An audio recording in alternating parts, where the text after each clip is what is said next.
ጂሃድ ማለት ምንድነው ማለት ክርስቲያኖችን ማረድ ነው። ያው ምንም ልዩነት የለውም።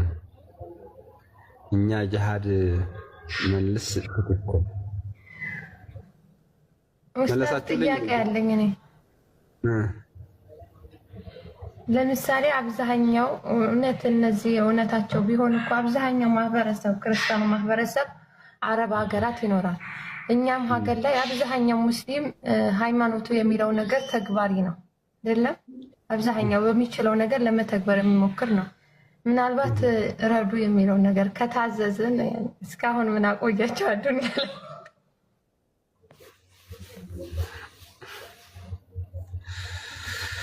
እሱ እንኳን ምናልባት አልችል ብለንም ሊሆን ይችላል። ታዘን አለማድረጋችን እኮ ለምን እስከዛሬ ያቆይ ነው የታዘዝነውን ሁሉ ስለማላደርግ ነው እስከማንችላቸው ሆኖ አርገነው ሊሆን ይችላል። ሰላም አለይኩም። ማወቅ ያለባችሁ ነገር ወላሂ አልተቀመጥም። በሀገራችን ላይ ሀገራችን መሀል ላይ እንደዚህ አይነት ነገር ከጀመርን ሙናፊቁም አልተለየም፣ የአቂዳ ኺላፍ አለ፣ እርስ በርስ መባላት ነው የሚሆንብን። ስለዚህ ማድረግ የምንችለው ነገር ካለ ወይንም የሚሆን አንድ የሚት አድርጋኺ የሚሆን ነገር ማስቀምጠው እንደ መፍትሄ የፈለገ በሽብር ቢፈረጁ የፈለገ ነገር ቢበል ስማቸው ቢጠለሽም ውሸትም ቢነዙባቸው የኢስላሚክ ቡድኖች ጋም ተጋግዘንም ቢሆን ሀገራችንን ያለብንን እዳ ኢንሻአላህ በአላህ ፍቃድ ይነሳል። ትግላችን እስከ መጨረሻ ድረስ ነው። በሚዲያ ማውራት ብቻ ሳይሆን ወርደንም ደግሞ እየሰራንበት ነው። በአላህ ፍቃድ እንደዚህ አንልም ምንም ነገር ግን ጊዜው ግን ይመጣል እወቁ። በዛን ሰዓት ላይ ግን ሁላችሁም ራሳችሁን አዘጋጁ። ነፍሶቻችሁን ለአላህ Subhanahu Wa Ta'ala ለመሸጥ ተዘጋጁ። እኛ እግሮቻችን ወጥተዋል ግን ጊዜው ይመጣል ተዘጋጁ። እኔ ወጣቱ ነኝ ይሄን ብቻ ነው የምለው። ጊዜ ይመጣል ተስፋ አትቁረጡ። እናንተ የበላዮች ናችሁ፣ ሙስሊሞች ናችሁ። የአላህ Subhanahu Wa Ta'ala ያወረደው ህግጋቶች ይፈጸማል። ሀገራችን ላይ እንደዚህ መጀመር አይቻልም የሚሉ ይሄ ጠዋቂት አገልጋዮችም አፍንጫቸው ይሰበራል። ከዚህ በፊትም ኢማም አህመድ ረሂመሁላህ እንዳሳካው እኛም እናሳካዋለን ወይም ደግሞ በዛ መንገድ እናልፋለን። ተቀምጠንም መሞታችን አልቀረም፣ ተቀምጠንም ሰላም አይሰጡም። ስለዚህ ወጣቱ ራስን አዘጋጅ፣ አጠንክር። እስከዛ በምትችለው ሁላ ተንቀሳቀስ። በማንም አጠብቅ፣ ሁሉም የድርሻውን ይወጣ። እኔ አንድ ተራ ሰው ነኝ፣ አንተም እንደዛው። ሁላችንም የድርሻችንን ግን አይቀርም። በአላህ ፍቃድ በዱዓ እንረሳሳ። ይሄ ጊዜ ይመጣል ወላሂ በላይ የምንሆንበት። አብሽር በሉ፣ ጊዜ ይመጣል። እኔ በግልጽ ነው የምነግራችሁ ኢንሻአላህ ወላሂ አብሽሩ። እኔ ይሄንን ነው አሁን ደጋግሜ የምነግራችሁ ኢንሻአላህ። ልባችሁም አይሰበር። ለዚህ ዲን ወጣቶች አሉ፣ ጀግኖች አሉ።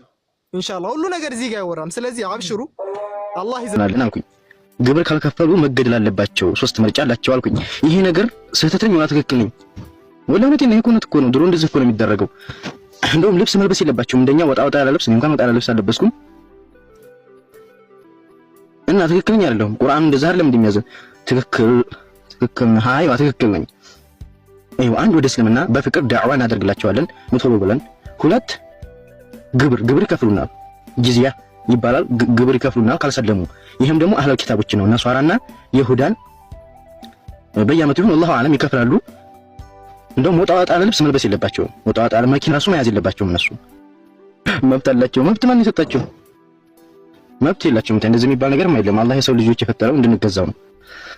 ትክክል ነው፣ ይሄው ትክክል ነው እያሉ ነው ማለት ምን ማለት አለው? ትክክለኛ አይደለም ነው እኮ ጥያቄው። እንደዚህ ነው የሚመስለኝ፣ ወላሂ እንደዚህ ነው የሚመስለኝ እንዴ። ከዛ ትናንትና እንደዚህ እየተናገረ አንተ ሙስሊምን አወክልም ማለት እንዴት ነው ሙስሊምን ማወክለው?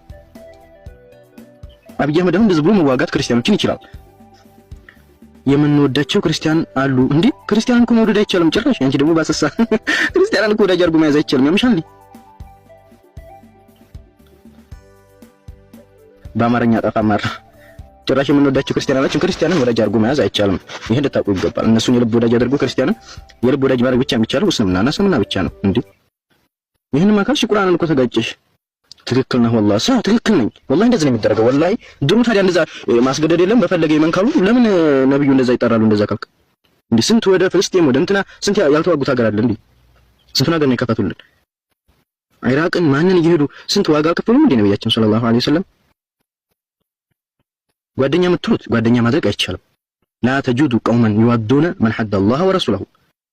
በአላህ ላይና በመልእክተኛው ላይ ድንበር ያለፉትን ጓደኛ አባትህም ቢሆን ልጅህም ቢሆን የቅርብ ጎሳ ራሱ ቢሆን አጎትህ ምናምን ወዳጅ አድርገህ መያዝ የለብህም።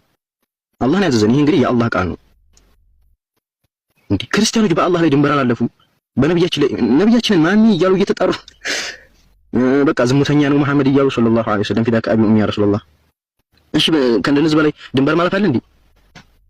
ወላሂ ነው የምላችሁ ክርስቲያን ወዳጅ አድርጋችሁ የምትይዙ ከነሱ ጋር የምትቆጠሩት ወመን የተወላ ሚንሁም ፈሁወ ምንድነው ብቻ ቁርአን አላውቅም። ከነሱ ጋር የሚወዳጅ ያው እንደነሱ ነው። እንዴ ወዳጆችማ አድርጋችሁ እንዳይዙ ክርስቲያኖችን ይሄ አይቻልም፣ አይፈቀድም። እነሱ በአላህ ላይ ድንበር ያለፉ ናቸው። በመልእክተኛው አላህን ጣዖት እያሉ እንዴት ነው ጓደኛ አድርገህ የምትይዘው? ቆይና እንዴ ነብያችን ዝሙት እያሉ እንዴት ነው ጓደኛ አድርገህ የምትይዘው? እንደዚህ አይነቱን አንገቱን መበጠስ ብቻ ነው። እሺ ጓደኛ የሚባል ነገር የለም። ነብዩን ሲሳደብ ታየው አንገቱን ቀለው።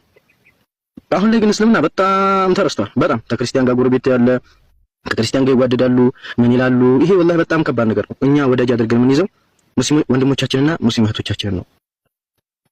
በጣም ብዙ ነገር አብሶ ኢትዮጵያ ማጭመጦ ቀን እኮ አድርጉት ክርስቲያኖች። እኛው መስቀል ምን እንደሆነ ሳላቅ መስቀልን አከብር ነበር ብላችሁ አታውቁም። ይሄን ምናምን በጣም እኮ አጃጅለው ክርስቲያኖች በጣም አጃጅለውናል። አዳቸውን በቃ ጥፍ አድርገውብናል። በጣም የሚያሳዝን ነገር ነው። በጣም ወላሂ እንዴ ወላ እና በራ የሚባል ተረስቶ ከማን ጋር መወዳጀት ያለብን? ማንን ነው መጥራት ያለብን? የአላህን ጠላት አላህን የሚሰደብን ክርስቲያኑን አላህን የማይሰደብ እኮ የለም። መሐመድን ሰለላሁ ዐለይሂ ወሰለም ነብያችንን የማይሰደብ እኮ የለም። ወላሂ በጣም ነው የምትከሙት ከምንም በላይ። ግን እናንተ የሚወደን ክርስቲያን አለ ምናምን ይደልህ ምን አገባ አንተ ግን ወደዳችንም ስለሱ አይመለከትህም። ሌሊት በቃ አላስተኛም የሚል እኛ ጎረቤት አለ ታይ ከተማ ሄጄ ገድሏለሁ ብያለሁ አስቤያለሁ። እንዴ ነው ትክክል አይደለም ይሄ? አይ አይደለም መሆን አለበት ግዴታ ነው። አላህ ከኔ ጋር እኮ ነው።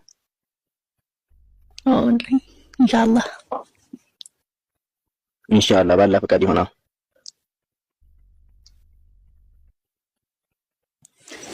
ጦርነት አስነሳ ይሄ አይቀርም። እኔ አገር ተገባኝ والله አልመረም والله ማለት ሙስሊም ተገደለ ተባለ እደፋዋለሁ ክርስቲያን እደፋዋለሁ።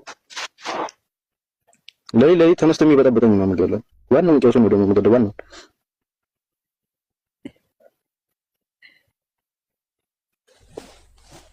Đấy.